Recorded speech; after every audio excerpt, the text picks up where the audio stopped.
ዛሬ ሁላችንም ስለሚነካና ተጽዕኖ ስለሚፈጥርብን ነገር እንመለከታለን። ምርጫ ትንሽም ሆነ ትልቅ አንዳንድ ሳናውቅ የምንወስናቸው ሁሉ ለነጋችን ቅርጽ ይሰጡታል። በዚህ ቪዲዮ 15 በጣም አስፈላጊ በህይወታችን ልንመርጣቸው የሚገቡ ምርጫዎች እናያለን። እነዚህ ውሳኔዎች ፍጻሜያችንን የሚገነቡ ጡቦች ናቸው። እስከ መጨረሻው ተመልከቱት። የመጀመሪያው ጊዜን ከማን ጋር እንደምታሳልፍ። ህይወት ዙሪያ የከበቡ ሰዎችን ይመስላል። ከፍ የሚያደርጉህን የሚያነሳሱህን እንድትዘረጋና እንድታድግ የሚያደርጉ ሰዎችን ምረጥ። የትኛውም ግንኙነት ወደፊት እንድትዘረጋ የሚያደርግ ወይም ባለህበት የሚያስቀርህ ሊሆን ይችላል። በጥበብ ምረጥ። ሁለተኛው ስለራስህ የምታምነው። ለራስህ ያለ ምስል በሁሉም የህይወት አቅጣጫ ላይ ተጽዕኖ አለው። እንደምትችል፣ እንደሚገባህና እንደምታሸንፍ ማመንህ በህይወት አሸናፊነትን ያረጋግጣል። አዎንታዊ ኦፕቲሚስቲክ መሆንን ምረጥ። አሉታዊ ሰዎች እድል ፊታቸው ተቀምጦ እንኳን ማየት አይችሉም። ሶስተኛ የምትኖርባቸው መርሆች። ለመኖር የወሰንክባቸው መርሆችና እሴቶች የህይወትህ አቅጣጫ ጠቋሚዎች ናቸው። በየትኛውም ሁኔታ ከእውነት ጎን እንድትቆምና ለራስህ ታማኝ ሆነ እንድትኖር ያደርገዋል።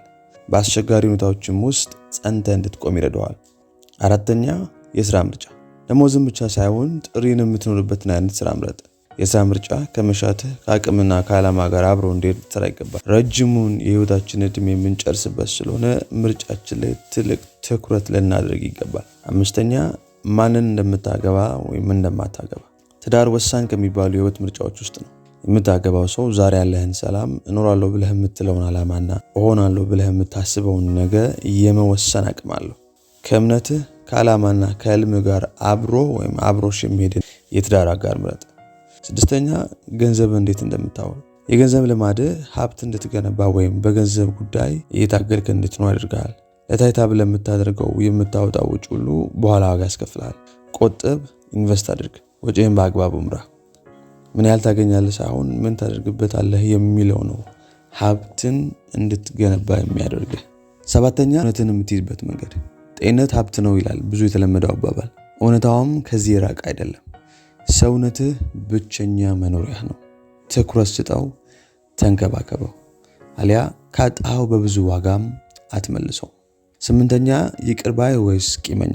በህይወት መንገድ ከሰዎች ጋር የሚያገናኙን ብዙ ምክንያቶች አሉ። በእነዚህ ምክንያቶች የተነሳ የሚፈጠሩ ነገሮች ደስታችንን ሊሰርቁ ወይም ሊያበዙ ይችላል። ምርጫው የኛ ነው። ይቅር ባይነት ነፃ ሰው ያደርጋል። ቂመኝነት ራስን በራስህ እስረኛ እንደማድረግ ነው። ለራስህ ስትል ራስህንም ሰዎችን ፍታቸው። ዘጠነኛ ህልምን መከተል ወይስ በምቾት ከባቢ መቀመጥ። ብዙ ሰዎች በህይወታቸው መጨረሻ ካደረጉት ጥቂት ነገር ይልቅ ባላደረጉት ብዙ ነገሮች ይቆጫሉ። ፍርሃት ወይስ ጸጸት፣ የትኛውን መርጠሃል? ህልምን መከተል ወይስ በምቾት ከባቢ ውስጥ መቀመጥ? በምቾት ከመቀመጥ ይልቅ በድፍረት እርምጃ መውሰድን ምረጥ። አስረኛ ፍርሃትን ወይስ እምነትን። እያንዳንዱ ትልልቅ የህይወት ምርጫዎች ውስጥ የሚያስፈሩ ነገሮች አሉ። ፍርሃትን ነው የምትሰማው ወይስ በእምነት እርምጃ ትወስዳለህ? ባይመስልህም በእምነት እርምጃ መውሰድን አታቁም። ፍርሃት አስሮ እንዲያስቀርህ አትፍቀድ። 11 ምን አይነት የትዳር አጋር፣ ወላጅ እና ጓደኛ መሆን ትፈልጋለህ? የትም ስትሄድ ይህንን ማንነትህ ነው ይዘህ የምትሄደው ይባላል። መሆን የምትፈልገውን አይነት ሰው ለመሆን ልታደርግ የሚገባህን ነገር ቁጭ ብለህ ታስብ ይገባል። እንዲሁ በአጋጣሚ ከሰዎች ጋር ጥሩ ግንኙነት ያለው ሰው ልትሆን አትችልም። ግንኙነቶችን የተሻለ ለማድረግ አስበህ ስራ። 12ኛ ለውድቀት የምትሰጠው ምላሽ። ውድቀትን ሊያስተምርህ እንደመጣ ወዳጅ እንጂ ባለበት ሊያስቀርህ እንደመጣ ጠላት አትመልከት። ውድቀት ማንነትህን እንዲገልጽ አትፍቀድለት።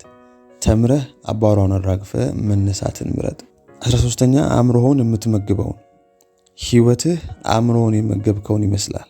በልብህ ካለው በላይ ልትኖር አትችልም። እናም ወደ ውስጥ ለሚገባው ነገር ጥንቃቄ ልታደርግ ይገባል። አንብብ፣ አሰላስል፣ እደግ። 14ኛ መንፈሳዊና የስነ አእምሮ ጤንነት። ሰላም ቅንጦት አይደለም፣ የሰው ወሳኙ ፍላጎቶች ውስጥ አንዱ ነው። ሰላምን ለሚጠብቁልህ ነገሮች ትኩረት ሰጥተህ በአግባቡ ልትይዝ ይገባል። 15ኛ አስበህ ወይም በአጋጣሚ መኖር። ብዙ ሰዎች ህይወት የሰጠቻቸው ነው የሚቀበሉት።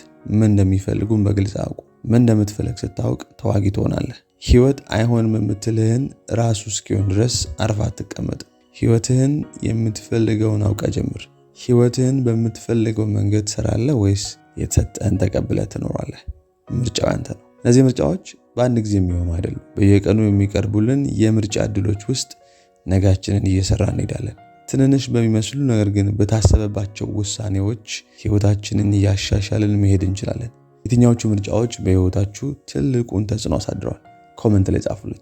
ላይክ፣ ሼር እና ሰብስክራይብ ማድረግ እንዳይረሳ። ቴንክ ዩ